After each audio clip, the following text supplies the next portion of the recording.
Oedipus the King. If the truth was never uncovered. Chapter 1. The Plague and the Question. Thebes was dying, and Oedipus the king stood upon the steps of his palace and looked out over the suppliants who had gathered there, the old priests, the young men, the children with their olive branches wound in wool, and he felt, as he always felt before his people, the great warm certainty of a man who has earned his place. For he had earned it. He had come to Thebes a stranger years ago, a young man with nothing, and he had found the city groaning under the riddling tyranny of the Sphinx, that winged monster who devoured all who could not answer her, and he alone had answered her. What walks on 4 legs in the morning, 2 at noon, 3 in the evening? And he had said, without hesitation, man, and the Sphinx had thrown herself from her rock and died. And Thebes had crowned him king and given him the widowed queen Jocasta for his wife, and he had ruled them well and wisely for 16 years. He was a good king. This is the first thing that must be understood because everything that follows is shaped by it. He was not a tyrant, not cruel, not blind to his people's suffering. When the plague came, the sickness that withered the crops in the fields and the cattle in the byres and the children in the womb, so that Thebes seemed to be rotting from the inside out, Oedipus did not hide in his palace. He grieved. He said to the suppliants with the open passion that had always made his people love him, "I grieve for you, my children. I have wept for this city in the long nights. My heart bears the weight of all your sufferings, each of you alone in his grief, but I in the grief of all." And it was true. He had wept. He felt their pain as his own, the way only the best kings do, and his people knew it and loved him for it. And this love was the ground he stood on, the warm, certain ground, and he had never once in 16 years felt it shift beneath him. He had sent Creon, his wife's brother, to the oracle at Delphi to ask the god how Thebes might be saved, and Creon returned now with the answer, and the answer was the beginning of everything. The plague, said the oracle, was a pollution, a defilement of the land, and it would not lift until the defilement was driven out.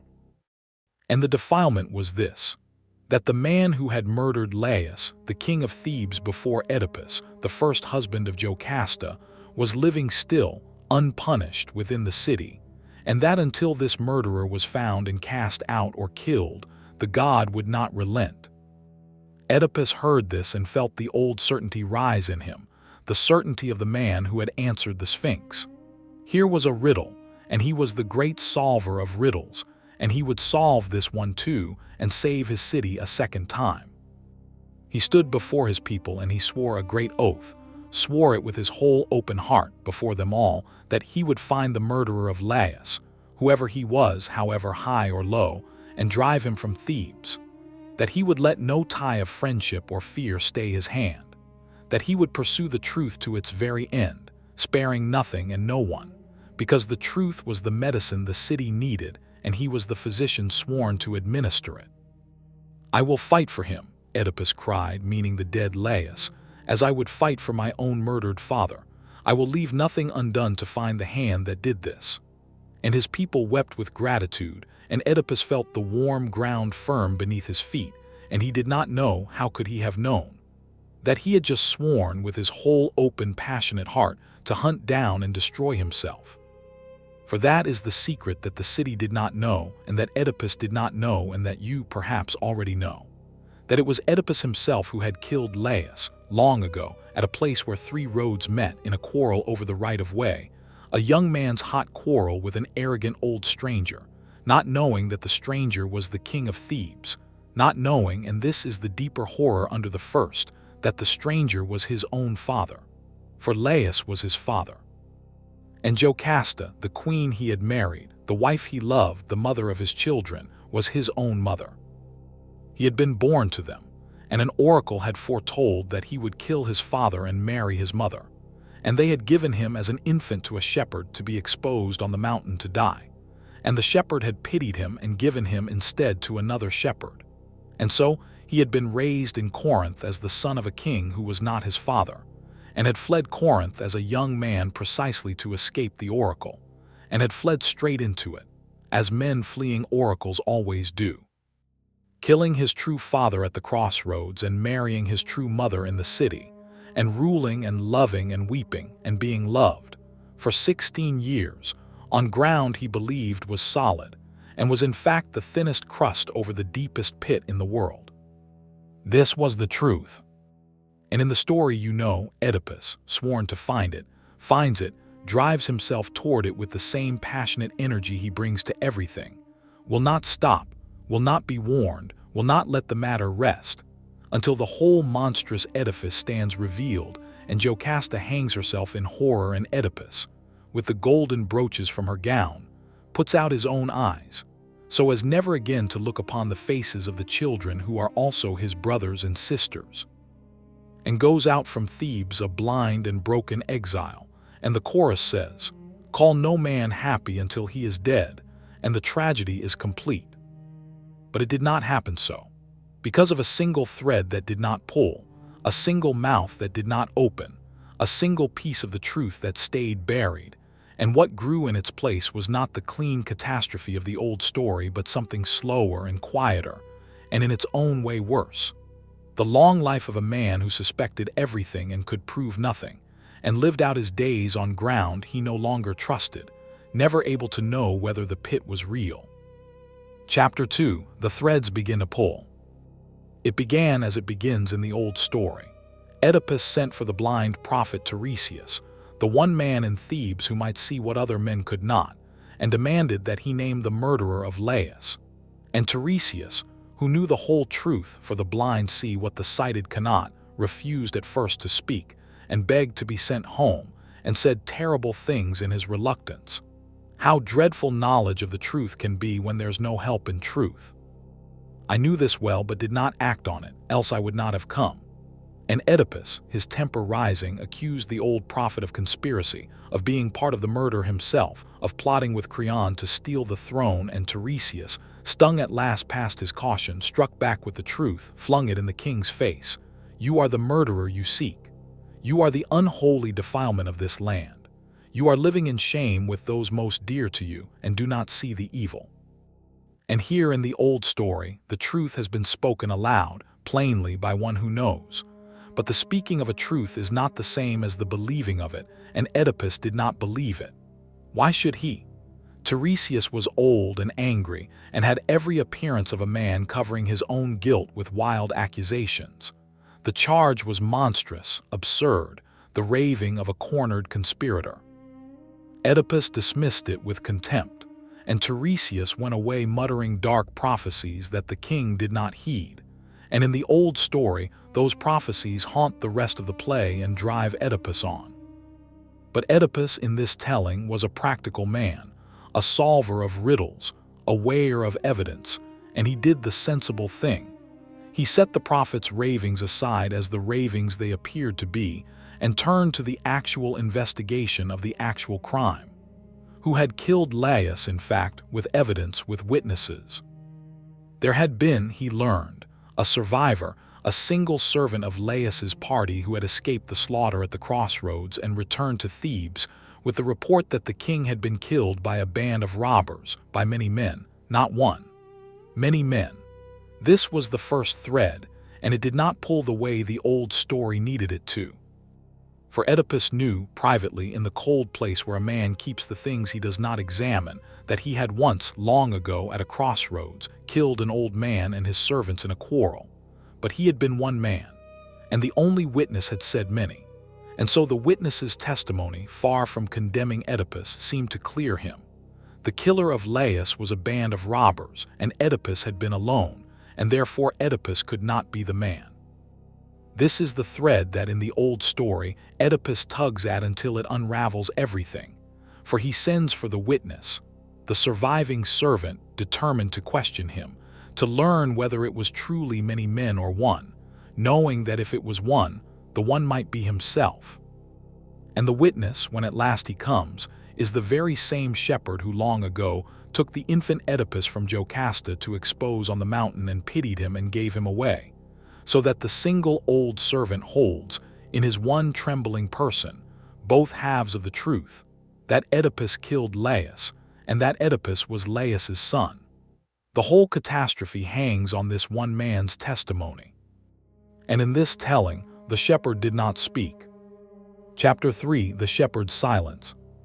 He had been sent for, the old shepherd, summoned down from the high pastures where he had spent the long years since the crossroads tending the flocks far from the city, as far as he could get. For he had always known, alone of all men besides Tiresias, he had known, and he had wanted nothing in the world so much as to be left in his silence with his sheep until he died. But he came when the king summoned him, because one does not refuse a king, and he stood in the great hall before Oedipus, an old man now, bent and white, and Oedipus questioned him, gently at first and then with the rising urgency of a man who has begun to smell the truth, and is half in love with it and half in terror of it. You served Laius. You were with him at the crossroads where he died. The shepherd's eyes flickered. I served the house, he said. I was a herdsman, Lord. Mostly I was in the hills with the flocks. Were you at the crossroads? It was long ago, Lord, so long ago. My memory, I am very old. The man who survived the attack reported many robbers, many men. Do you say it was many? And here was the hinge of everything, for the shepherd had been there. He knew it had been one man, a young man, alone, hot-tempered, who had killed Laius and his guards in the road over a matter of precedence. And he knew that the young man was the same infant he had once carried up the mountain, the doomed child of Laius and Jocasta, whom he had pitied and saved and thereby damned. He held the whole of it. One word from him. It was one man, Lord. One young man alone, and the thread would pull, and the king would go pale, and remember his own quarrel at his own crossroads, and the questioning would begin in earnest and would not stop until everything stood revealed. The shepherd looked at the king, and he looked past the king at Jocasta, who sat by the throne, the queen, the mother, who had given him the infant to expose and believed it long dead, and who was watching the questioning with a face that had begun, over the last hours, to show the first faint creeping of a terror she did not yet understand. And the shepherd, an old man at the end of his life, who had carried this secret alone for 40 years, made the choice that the old story does not let him make. He looked at the king he had unknowingly saved as an infant, the good king, the loved king, and at the queen, and at the city beyond the windows full of suffering people who loved their king. And he weighed in his old slow heart the truth against the cost of the truth, and he chose the silence he had always wanted. Many, Lord, he said. It was many men, robbers. They fell on us out of the rocks. I ran. I was afraid. I am ashamed of it, but I ran, and I did not see clearly, but there were many, many men.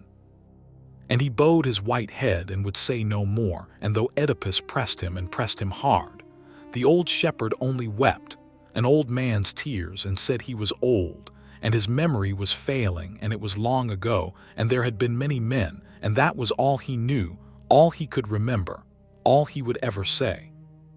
And there was no one else. Tiresias had spoken, but Tiresias was discredited. The other shepherd, the one from Corinth, who in the old story arrives to report the death of the Corinthian king and reveals, fatally, that Oedipus was not the Corinthian's true son, but a foundling given to him by a Theban herdsman.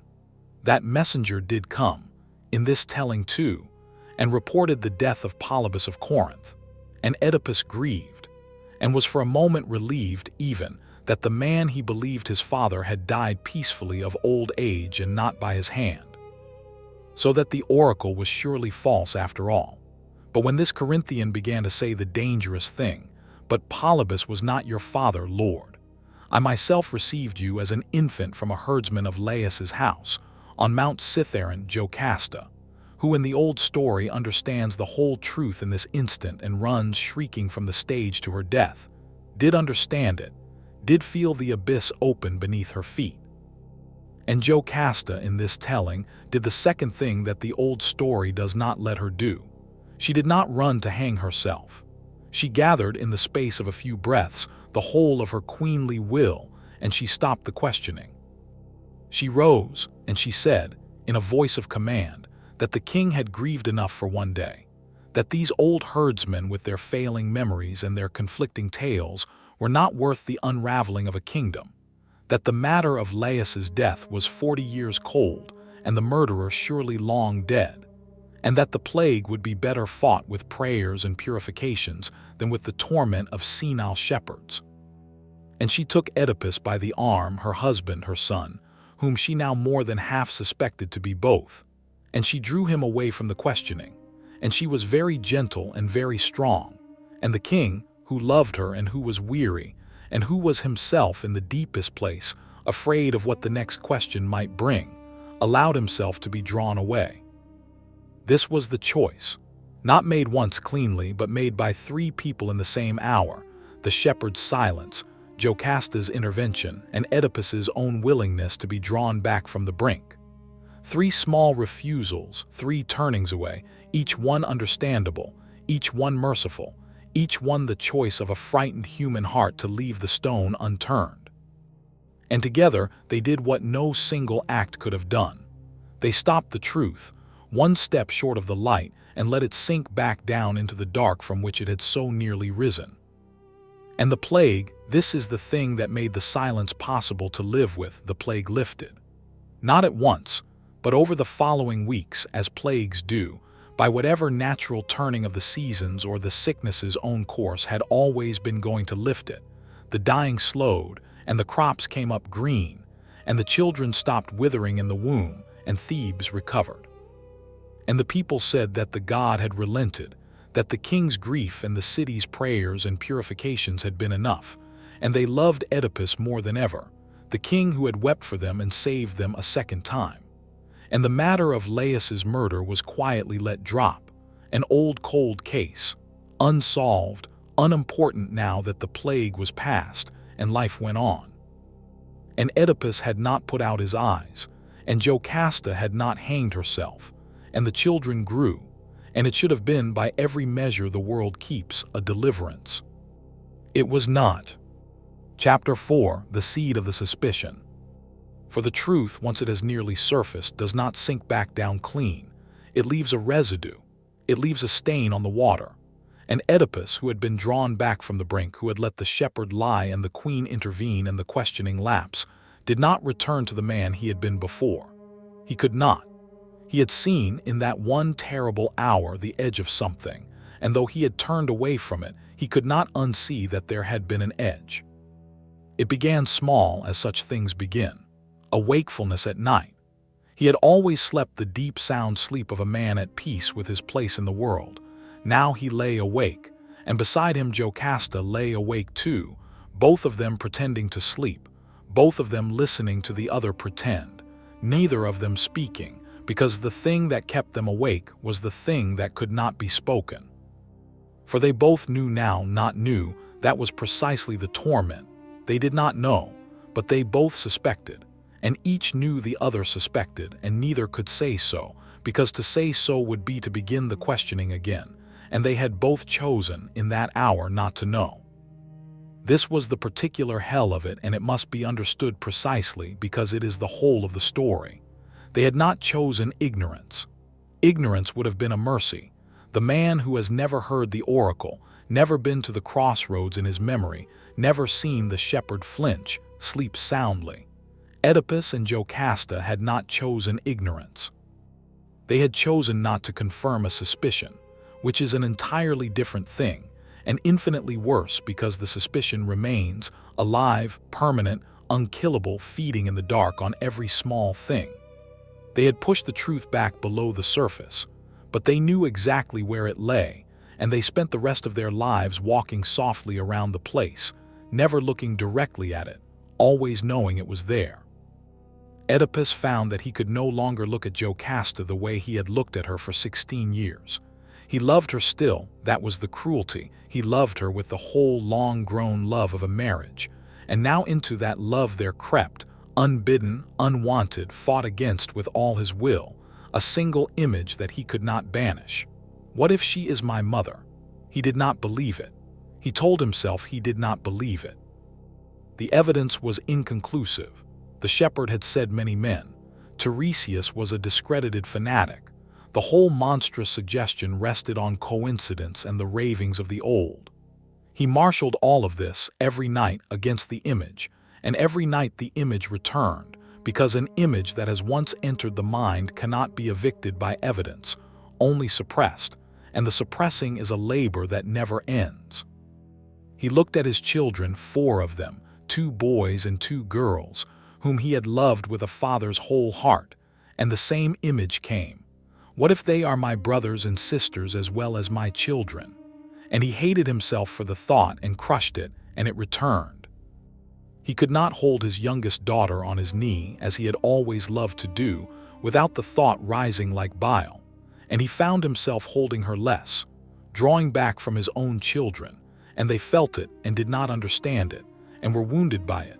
And Oedipus could not explain, could never explain, because the explanation was the very thing he had chosen not to confirm. This is what the old story spares Oedipus in its way. The Oedipus of the old story suffers a catastrophe that is total and that is finished. He learns the truth, all of it at once, and it destroys him, and he puts out his eyes and goes into exile, and his suffering is enormous, but it is also in a terrible way complete. He knows what he is. The horror has a shape, a name, a bottom. He has reached the floor of the pit, and a man who has reached the floor can at least stop falling. But the Oedipus of this telling never reached the floor. He hung instead forever, halfway down in the dark, not knowing how deep the pit went, suspecting it was bottomless, unable to climb out and unable to fall the rest of the way and have done. The old Oedipus knew the worst. This Oedipus only suspected it every hour for the rest of his life, and suspicion, unlike knowledge, has no floor. Chapter 5: The Examined Life. He became, over the years, a different kind of king, and the change was visible to all, though its cause was known to none. The open, passionate, certain Oedipus, the man who had wept publicly for his people and sworn great oaths with his whole heart and answered the Sphinx without hesitation, that man slowly disappeared, and in his place grew a quieter, warier, more inward king, a king who weighed his words, who hesitated, who watched himself. The people thought it was wisdom, the mellowing of age, the gravity that comes to a ruler with the years, and they respected it, and some of them loved the older grave Oedipus even more than they had loved the young passionate one. He governed well, better than ever in some ways, for the man who suspects the ground beneath his own feet governs cautiously, and caution in a king is often mistaken for wisdom and is sometimes the same thing. He made fewer bold mistakes. He listened more. He trusted his own certainty less, having learned in that 1 hour what his certainty was worth. But it was not wisdom, or not only wisdom. It was the endless interior labor of a man who could never again rest in himself, for the question, "Who am I?" which the old Oedipus had answered so easily: "I am the king. I am the solver of riddles. I am the savior of Thebes. I am the husband of Jocasta and the father of my children." That question had been opened in him and could never be closed, because the one piece of evidence that could close it lay buried by his own choice, in an old shepherd's silence and a dead queen's intervention and his own turning away. He did not know who he was. He suspected that he was the most polluted creature alive, the murderer of his father and the husband of his mother, the very thing he had sworn to drive from the city. And he suspected also that he was nothing of the kind, that it was all coincidence and old men's raving, and that he was exactly the king he appeared to be. And he could not decide between these. He hung between them. Every act of his life, every embrace of his wife, every word to his children, every judgment from his throne, was performed in the gap between these two selves, by a man who did not know which one he was. The unexamined life, the philosophers would later say, is not worth living. But Oedipus learned the darker truth beneath that bright saying, that the over-examined life, the life examined past the point where examination can yield an answer, the life spent forever asking a question that one has deliberately deprived oneself of the means to answer, that life is a particular torment that the comfortably unexamined never know. He examined himself constantly, every hour, sifting his memories of the crossroads, weighing the shepherd's words, measuring his children's faces against his own, and the examination never resolved, never could resolve, because he had thrown away the one fact that would have resolved it. He had wanted in that hour to spare himself the catastrophe of knowing. And he had purchased instead the slower catastrophe of forever wondering, and he understood too late that he had made the worse bargain, that the catastrophe of knowing, terrible as it was, at least ended, at least gave a man a self to be, even a ruined one, while the catastrophe of wondering went on and gave him no self at all, only the endless oscillation between two selves he could never confirm. Jocasta died first, some years on, of an ordinary illness in her bed, an old woman with Oedipus holding her hand. And at the very end, when she was past speaking, she looked at him, a long look, the longest of their marriage, and in that look passed everything that they had never said, the whole suspicion that had lain between them for years, acknowledged at last in the wordless honesty of the dying. She knew. He saw that she knew, and that she had always known, more surely than he, perhaps, for a mother might know her son in a way a son cannot know his mother, and that she had chosen, that day long ago, to stop the questioning precisely because she knew, and had borne the knowledge alone all these years to spare him the confirming of it. And he understood, holding her dying hand, that her intervention in the hall had not been the act of a woman avoiding the truth, but the act of a mother making, a second time, the same sacrifice she had made when she gave him to the shepherd, choosing his life, his sanity, his throne over the truth, taking the unbearable knowledge into herself so that he might be spared it. She had hanged herself in the old story when she could not bear to know. In this story she had borne it silently for years for him. And she died without ever saying the word, faithful to the silence to the last, and Oedipus wept over her body and did not know, still did not know, even now, even after that look, whether he wept for his wife or for his mother, and there was no longer anyone alive who could tell him. Chapter 6. The riddle he could not answer. There is a thing about the Sphinx's riddle that Oedipus had cause, in his long suspecting years, to think about often, and it became, for him, the key to his whole condition. The riddle had been, what walks on 4 legs in the morning, 2 at noon, 3 in the evening? And the answer was man, the infant crawling on all 4s, the grown man walking upright, the old man leaning on his staff. It was a riddle about the stages of a human life, and Oedipus had answered it instantly in his confident youth, and the answering had made him king. He had known what man was. He had known it so easily that the knowing had seemed like nothing, a single word, man, tossed off without effort, and the monster had died of it. But the Sphinx's riddle, he came to understand in his old age, had been the easy riddle. What is man? That could be answered with a word abstractly about the species, about the stages of any life. The hard riddle, the one no Sphinx had thought to ask because it was crueler than any Sphinx, was the one his own life had posed to him.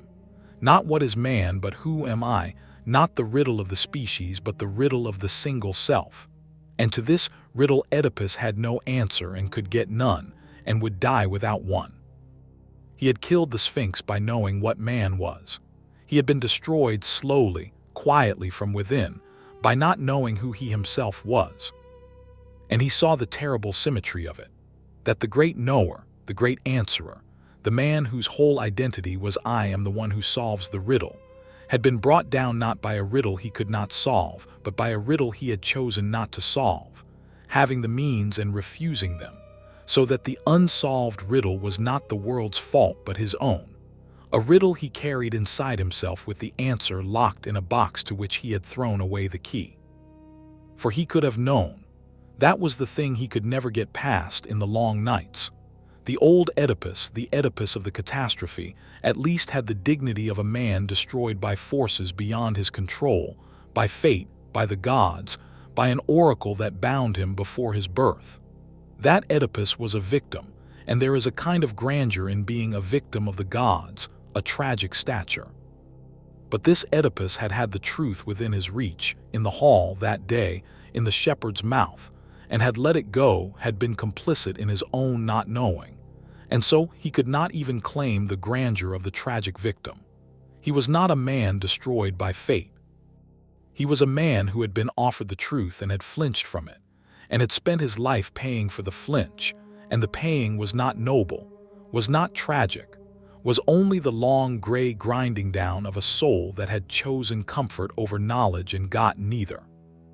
And he thought, too, about the second shepherd, the one who had kept silent, and he came to understand that the old herdsman had given him not mercy but the cruelest possible gift.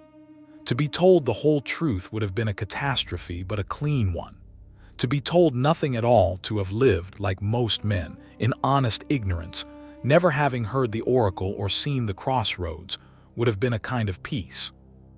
But to be brought to the very edge of the truth and then have the truth withheld, to be given the suspicion without the confirmation, the wound without the diagnosis, that was the one gift that was worse than either knowing or not knowing, and it was the gift the shepherd's silence had given him, meaning kindness, achieving torment. The shepherd had wanted to spare the king, and in sparing him the catastrophe, he had condemned him to the limbo which the king came in his worst nights to envy the catastrophe for its mercy. At least he knew Oedipus would think of the other Oedipus, the one in the story that had not happened. At least, whatever he suffered, he knew what he was. I would give my kingdom to know what I am, even if what I am is the worst thing in the world. I would rather be certainly damned than forever wondering. But I threw away the means of knowing, and now there is no one left alive who holds the answer, and I will die as I have lived, not knowing, which is the one fate I never thought to fear, having always been the man who knew. Chapter 7: The Long Reign. He reigned for many years more, a good king, a loved king growing old upon his throne. And to the world it was a long and successful reign, the reign of a wise and grave and beneficent monarch, and the poets sang of him, and the people prospered, and when strangers came to Thebes they were told, "Here reigns Oedipus, who answered the Sphinx and saved us twice, the wisest of all kings." And it was all true, every word of it, and it was the surface of a life whose depths no one suspected. For Oedipus had learned, in his long suspecting, the one art he had never had in his open, passionate youth, the art of hiding what he was, or rather, what he could not be sure he was, behind a face of calm authority. His children grew, and he loved them and could not look at them without the question, and they grew up sensing in their father a withholding, a distance, a door that was always almost but not quite open, and they never knew its cause, and it shaped them, as such things shape children, into adults who carried a small, unexplained wound, a sense that their father had never quite given them all of himself. And they never learned why, because the why was a thing Oedipus carried to his grave. His two sons would, in time, quarrel over his throne and destroy each other, as the old legends tell, and Oedipus, watching the seeds of that quarrel sprout in his boys' rivalrous hearts, wondered sometimes, in the dark, whether the curse was real after all, whether the pollution he might or might not carry had passed into his children and was working itself out in them, or whether they were only ordinary ambitious boys and he was seeing curses where there was only the common sad arithmetic of inheritance and pride. He could not tell. He could never tell. That was the whole of his life. He could never tell. And the deepest cruelty, the one he came to last, in his very old age, was this, that the not knowing had not even left him the simple sufferer's right to despair, for he could not be sure he had anything to despair about. The man who knows he has murdered his father and married his mother may despair cleanly, fully, with the whole sanction of certainty behind his grief. But Oedipus could not even despair properly, because for all he knew the whole thing was a phantom, a coincidence, a horror that had never happened, and to give himself over to despair might be to grieve for a crime he had never committed, to ruin his life over a suspicion that was false. And so he could not even mourn. He could not put out his eyes, for what if he was innocent and had blinded himself over a delusion? He could not flee into exile, for what if there was nothing to flee? He could not do any of the great clean tragic things that the other Oedipus had done, because all of those things required certainty, and certainty was the one thing he had traded away.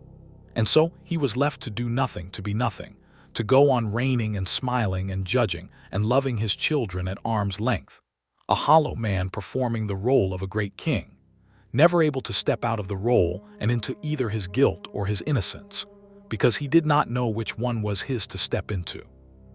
The unexamined life is not worth living, the philosophers would say. But Oedipus, the most examined man who ever lived, the man who examined himself every hour of every day for 40 years and never reached the bottom, would have told them, there is something worse than the unexamined life, and it is the life examined without end and without answer, the life spent forever interrogating a self that will not confess, the life of a man who has made himself the unsolvable riddle and lost the key, and who must go on day after day, asking who am I of a silence that will never ever answer, because he himself, in one frightened merciful hour long ago, chose the silence over the scream. Chapter 8. Call no man anything. He died at last, very old in his bed in Thebes with his daughters near him, the daughters who were, or were not, also his sisters. He never knew, and the city mourned him as it had loved him deeply and truly, the great king who had answered the Sphinx and saved them twice and reigned over them in wisdom for nearly 50 years. They buried him with honor, the poets sang. And the official memory of Oedipus, the one that came down through the ages in that version of the story, was the memory of a wise and fortunate king who had escaped, by the grace of the gods, the terrible oracle of his youth. For had not the oracle said he would kill his father and marry his mother? And had not his father Polybus of Corinth died peacefully of old age, untouched by his son's hand? Surely then the oracle had been false, or had been averted, and Oedipus had lived out a long and blessed life in defiance of it, proof that a good and clever man can outrun even the gods. That was the story they told. That was the deliverance the world saw. And the chorus of the old tragedy had a line, the most famous line, the line everyone remembers. Count no man happy until he is dead, free of pain at last. It is spoken in the old story over the ruin of Oedipus, after the truth has destroyed him, and it means, do not call a man fortunate while he lives, for fortune can turn in an instant as it turned for this greatest of kings, who fell from the height of happiness to the depth of horror in a single day. But the Oedipus of this telling forced a darker revision of that line, one the chorus never thought to sing. For he died by every external measure happy, old, honored, successful, mourned, having reigned long and well and escaped the oracle's worst. Count no man happy until he is dead. By the time of his death, Oedipus could be counted happy, the line satisfied, the danger past, and it would be a lie. For no one knew, no one could know, the city could not know, the poets could not know, and most terribly Oedipus himself could not know, whether the happy king they buried had been the most fortunate of men or the most polluted, the savior of Thebes or its secret defilement, an innocent who had outrun a false oracle or a parricide and incestuary, who had merely been spared the knowledge of his own crimes. The line, count no man happy until he is dead, assumed that death at least settles the account, that once a life is over, you can look back and say whether it was happy or not. But Oedipus's life could not be summed even after his death, because the central fact of it, the fact on which everything depended, was unknown and now unknowable, buried with the dead queen and the dead shepherd and the dead king himself, lost forever. And so the truest line over his grave was not count no man happy until he is dead, but something the chorus could not bring itself to say. Count no man anything at all. For here lay a king of whom it could not be said whether he was happy or wretched, innocent or guilty, blessed or damned, because the one fact that would have decided it had been let fall, in a frightened merciful hour, into a silence from which it never rose. He had wanted to be spared the knowledge of who he was. And he had been spared it completely, permanently, even past death, even into the judgment of history, which would call him happy and never know that it could not know. He had escaped the catastrophe of the truth. And the price of that escape was that he never, not in life and not in death and not in the memory of the world, got to be any one thing, never got to be the tragic parricide or the fortunate king, never got a self that could be named, but hung forever, even in his tomb, even in the song between two stories, the one that had happened and the one that had not, with no one left who could say which was true. The old Oedipus put out his eyes so that he would never again see the faces of those he had wronged. He chose darkness, but it was a darkness of knowledge. He blinded the eyes of his body because the eyes of his mind had seen too much and could not bear to see more. This Oedipus kept his eyes and saw everything. All his life saw his wife, his children, his city, his throne, all of it clearly in the daylight, and was blind in the one way that mattered, blind to himself, blind to the answer of the single great riddle of his own identity. And the blindness was not chosen in a moment of high tragic agony with golden brooches, but accumulated quietly over 40 years out of one small turning away. And it never ended, and it never resolved. And there was no scene of horror to give it dignity, only the long, gray, unremarkable life of a man who did not know what he was and had chosen not to find out and paid for the choosing every single day until he died still not knowing, in his bed, honored, mourned, and entirely, permanently unsolved. He had been the great solver of riddles, and he died the one riddle no one would ever solve, not the world, not the poets, not history, and least of all himself. The end